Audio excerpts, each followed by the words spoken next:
சுதந்திரமான பிளைன்ஃபீல்ட் கிறிஸ்தவ அறிவியல் தேவாலயத்திலிருந்து வாராந்திர பைபிள் பாடத்தை நீங்கள் கேட்கிறீர்கள்.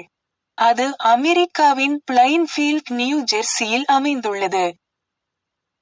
மேலும் தகவலுக்கு எங்கள் வலைத்தளத்தை பார்வையிடவும். www.plainfieldcs.com. இது பாடம் ஞாயிற்றுக்கிழமை ஏப்ரல் 26, 2026. தலைப்ப: மரணத்திற்கு பிறகு சோதனை. கோல்டன் உரை. சங்கீதம்: நானோ நீதியில் உம்முடைய முகத்தை தரிசிப்பேன், நான் விழிக்கும்போது உமது சாயலால் திருப்தியாவேன். பொறுப்பு ரீதியான வாசிப்பு.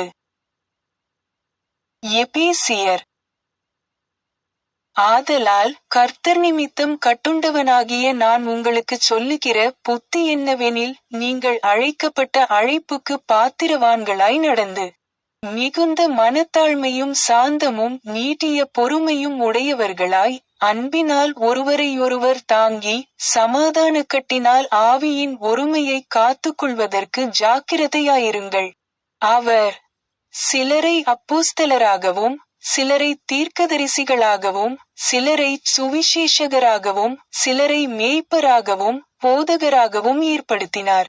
அந்தப்படி முந்தின நடக்கைக்குரிய மோசம் போக்கும் இச்சைகளாலே கெட்டுப்போகிற பழைய மனுஷனை நீங்கள் களைந்து போட்டு, உங்கள் உள்ளத்திலே புதிதான ஆவியுள்ளவர்களாகி, மெய்யான நீதியிலும் பரிசுத்தத்திலும் தேவனுடைய சாயலாக சிருஷ்டிக்கப்பட்ட புதிய மனுஷனை தரித்துக் கொள்ளுங்கள்.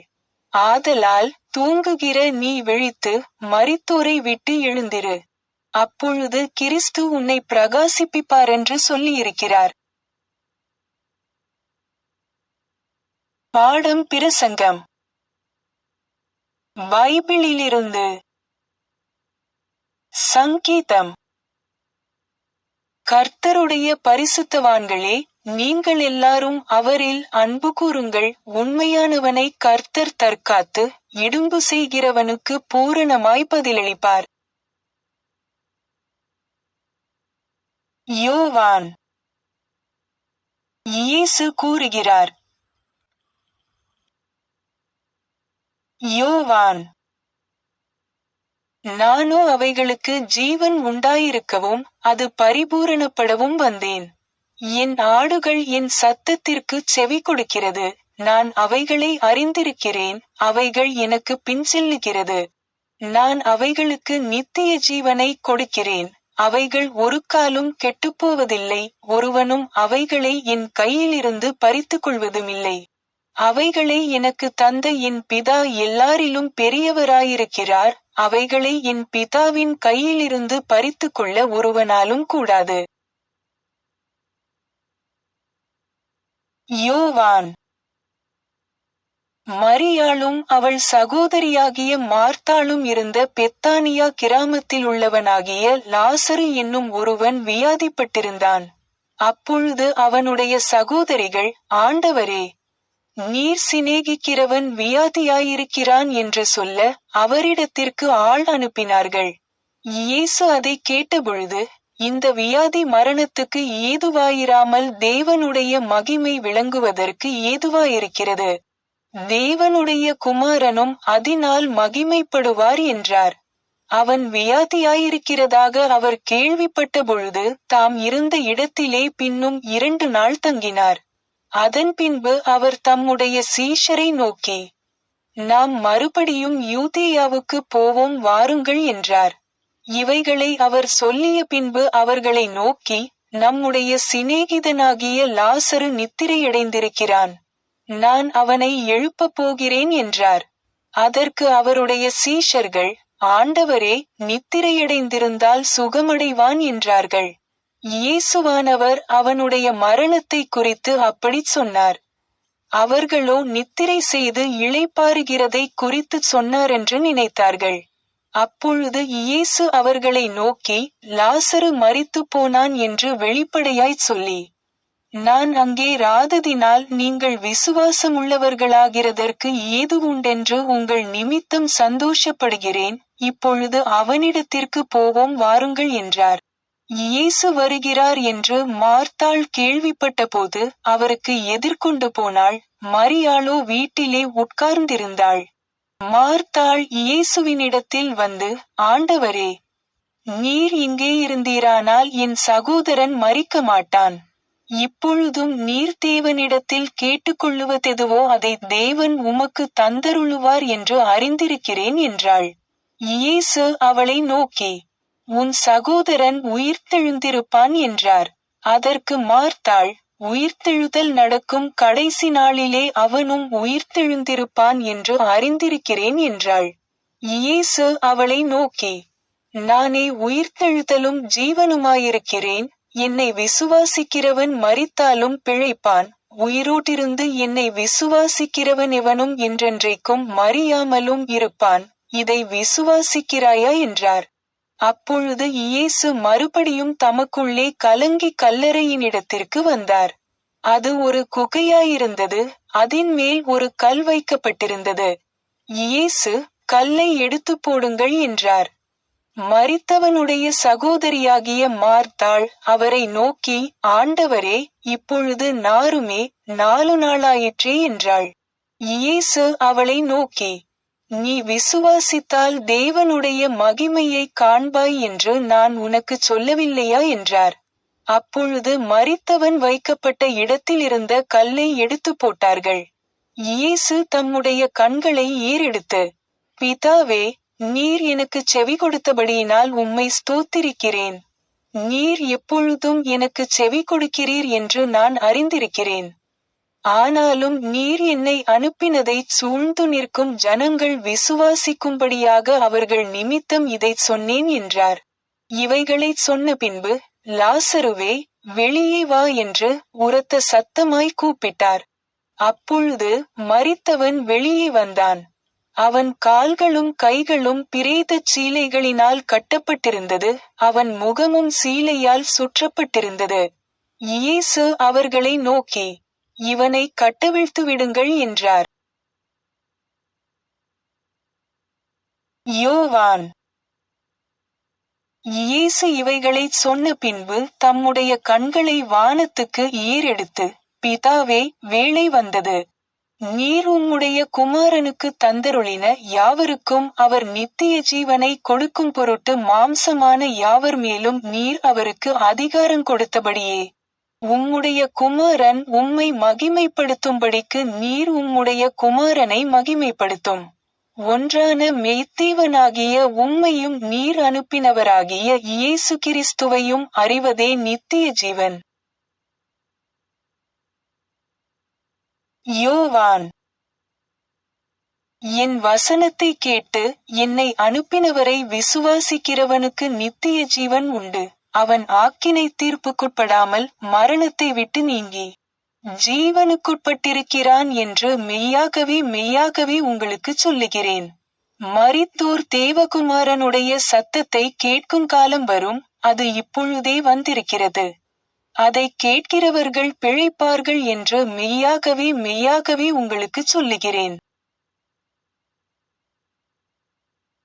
ரோமர். நாம் காலத்தை அறிந்தவர்களாய் இப்படி நடக்க வேண்டும். நாம் விசுவாசிகளான போது இரட்சிப்பு சமீபமாயிருந்ததை பார்க்கிலும் இப்பொழுது அது நமக்கு அதிக சமீபமாயிருக்கிறது. கொரிந்தியர். பரிகரிக்கப்படும் கடைசி சத்துரு மரணம். இதோ, ஒரு இரகசியத்தை உங்களுக்கு அறிவிக்கிறேன். நாம் எல்லாரும் நித்திரையடைவதில்லை. ஆகிலும் கடைசி எக்காளம் தொனிக்கும் போது, ஒரு நிமிஷத்திலே, ஒரு இமைப்பொழுதிலே, நாம் எல்லாரும் மறுரூபமாக்கப்படுவோம். எக்காளம் தொனிக்கும், அப்பொழுது மரித்தோர் அழிவில்லாதவர்களாய் எழுந்திருப்பார்கள். நாமும் மறுரூபமாக்கப்படுவோம். அழிவுள்ளதாகிய இது அழியாமையையும் சாவுக்கேதுவாகிய இது சாவாமையையும் தரித்து கொள்ள வேண்டும். அழிவுள்ளதாகிய இது அழியாமையையும் சாவுக்கேதுவாகிய இது சாவாமையையும் தரித்து கொள்ளும்போது மரணம் ஜெயமாக விழுங்கப்பட்டது என்று எழுதியிருக்கிற வார்த்தை நிறைவேறும். பேதுரு. நம்முடைய கர்த்தராகிய இயேசு கிறிஸ்துவின் பிதாவாகிய தேவனுக்கு ஸ்தோத்திரம் உண்டாவதாக. அவர் இயேசு கிறிஸ்து மரித்தோரிலிருந்து எழுந்ததினாலே அழியாததும் மாசற்றதும் வாடாததுமாகிய சுதந்திரத்திற்கேதுவாக ஜீவனுள்ள நம்பிக்கை உண்டாகும்படி தமது மிகுந்த இரக்கத்தின்படியே நம்மை மறுபடியும் ஜெனிப்பித்தார்.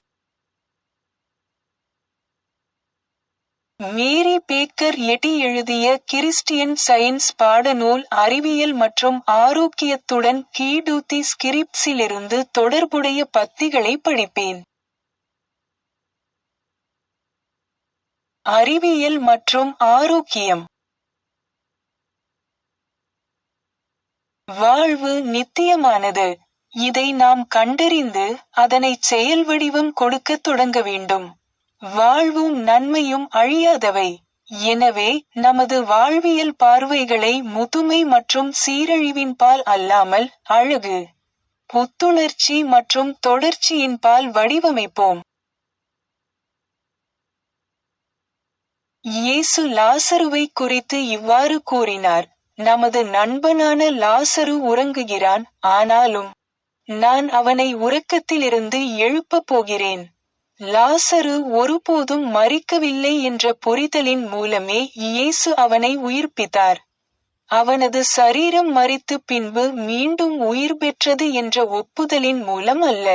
லாசரு தன் சரீரத்தில் வாழ்ந்தான் அல்லது மரித்தான் என்று இயேசு நம்பியிருந்தால் அந்த ஆண்டவர் சரீரத்தை புதைத்தவர்களின் அதே நம்பிக்கை நிலையில் இருந்திருப்பார், மேலும் அவரால் அந்த சரீரத்தை உயிர்ப்பித்திருக்க முடியாது. இருப்பு என்பது பௌதிகமானது என்ற கனவின் மற்றொரு கட்டமே மரணம். இருப்பின் நல்லிணக்கத்திற்கு எதுவும் இடையூறு செய்ய முடியாது. அறிவியலில் மனிதனின் இருப்பையும் முடிவுக்கு கொண்டுவர முடியாது. ஒரு எலும்பு முறிந்தாலும் அல்லது உடல் கில்லட்டின் மூலம் வெட்டப்பட்டாலும் மனிதன் அதற்கு பின்னரும் முன்னரும் ஒரே மாதிரியாகவே இருக்கிறான். மனிதன் ஒருபோதும் மரணத்தை வெல்லப் போவதில்லை என்றால் அழிக்கப்பட வேண்டிய கடைசி எதிரி மரணமே என்று வேதங்கள் ஏன் கூறுகின்றன? இங்கேயோ அல்லது பின்னரோ மரணம் பற்றிய கனவை மனம் வென்றாக வேண்டும். நான் இறந்துவிட்டேன் என்ற தனது சொந்த பௌதிக பிரகடனத்திலிருந்து சிந்தனை விழித்தெழுந்து, மரணம் இல்லை, செயலற்ற தன்மை இல்லை, நோயுற்ற செயல் இல்லை, மிகையான செயல் இல்லை, எதிர்வினை இல்லை என்ற சத்தியத்தின் எக்கால வார்த்தையை பிடிக்கும். வாழ்வு உண்மையானது, மரணம் ஒரு மாயை. இயேசுவின் வழியில் ஆன்மாவின் உண்மைகளை நிரூபிப்பது பௌதிக புலன்களின் இருண்ட தரிசனங்களை நல்லிணக்கமாகவும் அழியாமையாகவும் மாற்றுகிறது. இந்த உன்னதமான தருணத்தில் மனிதனின் சிறப்புரிமை நம் குருவின் வார்த்தைகளை நிரூபிப்பதே ஆகும். ஒருவன் என் வார்த்தைகளை கடைபிடித்தால் அவன் ஒருபோதும் மரணத்தை காணமாட்டான். இருப்பின் ஆன்மீக உண்மைகள் வெளிப்பட வேண்டும் என்பதற்காக சிந்தனையிலிருந்து பொய்யான நம்பிக்கைகளையும் பௌதிகச் சான்றுகளையும் அகற்றுவதே நாம் பொய்யை துடைத்தெறிந்து உண்மைக்கு இடமளிக்க பயன்படுத்தும் மாபெரும் சாதனையாகும். இவ்வாறு கட்டுனரும் உருவாக்குனரும் கடவுளே ஆன ஆலயத்தை அல்லது உடலை நாம் மெய்யாகவே நிலைநாட்டலாம்.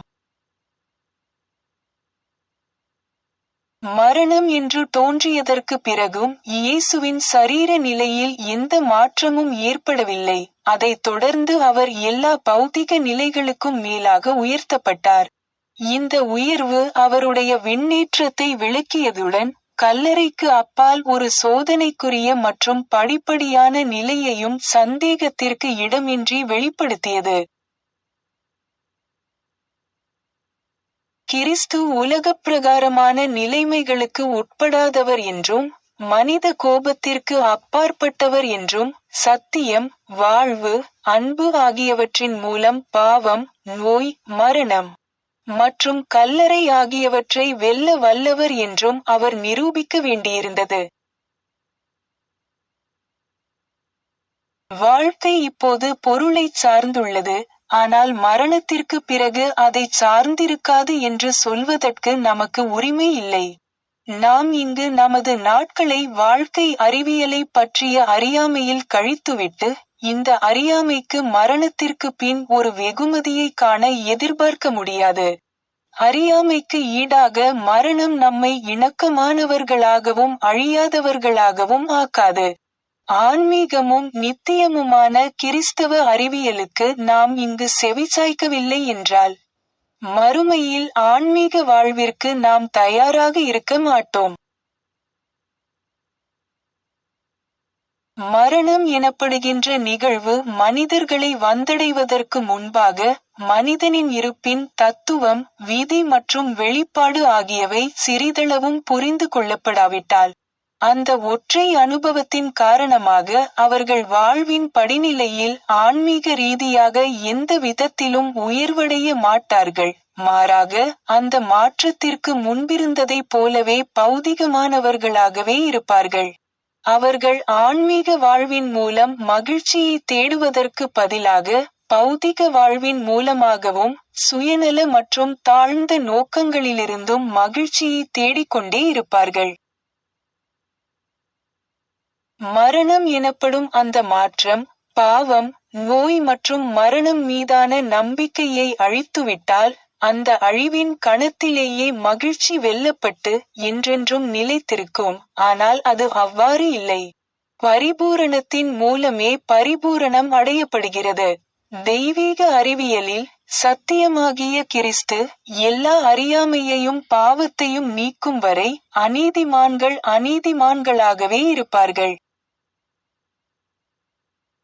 மரணத்தின் கணத்தில் நம்மை ஆட்கொள்ளும் பாவமும் பிழையும் அந்த கணத்தில் முடிவதில்லை, மாறாக அந்த பிழைகளின் மரணம் வரை நீட்டிக்கின்றன. உலகளாவிய மீட்பு என்பது முன்னேற்றம் மற்றும் சோதனை காலத்தைச் சார்ந்துள்ளது, அவை இல்லாமல் அதை அடைய இயலாது. முன்னேற்றம் அனுபவத்திலிருந்து பிறக்கிறது. அது அழியக்கூடிய மனிதனின் பக்குவமடைதல் ஆகும். அதன் மூலம் அழியக்கூடிய நிலை கைவிடப்பட்டு அழியாத நிலை ஏற்படுகிறது.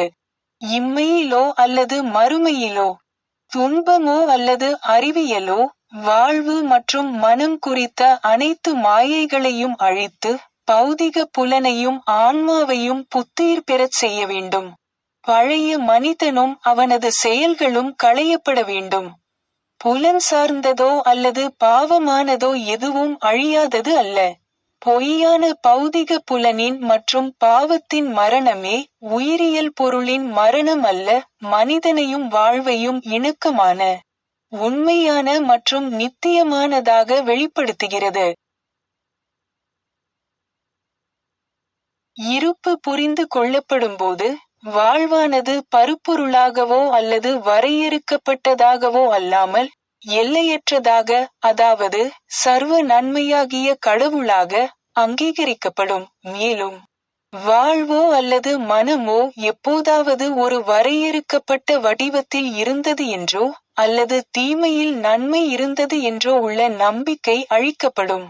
அப்போது, ஆன்மா ஒருபோதும் பருப்பொருளுக்குள் நுழையவில்லை என்றும், அதனால் ஒருபோதும் பருப்பொருளிலிருந்து உயர்த்தப்படவில்லை என்றும் புரிந்து கொள்ளப்படும்.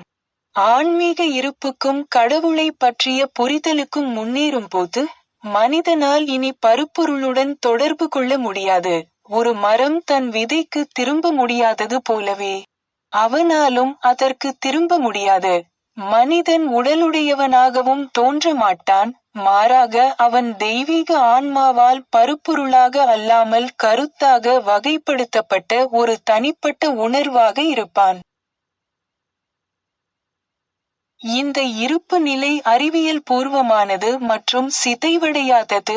தெய்வீக அறிவியலில் கிறிஸ்துவை பற்றிய இறுதி புரிதலை கொண்டவர்களால் மட்டுமே உணரக்கூடிய ஒரு பரிபூரணம்.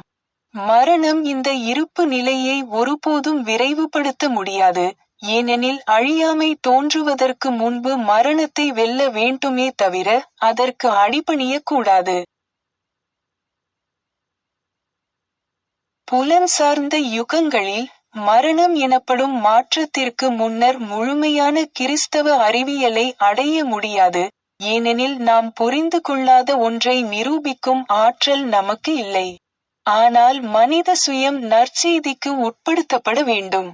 இந்த காரியத்தை இன்று நாம் அன்புடன் ஏற்றுக்கொள்ள வேண்டும் என்றும், இயன்றவரை விரைவாக உலகப் பிரகாரமானவற்றை கைவிட்டு புறத்தையும் உண்மையையும் நிர்ணயிக்கும் ஆன்மீகத்தை நடைமுறைப்படுத்த வேண்டும் என்றும் கடவுள் நம்மிடம் எதிர்பார்க்கிறார்.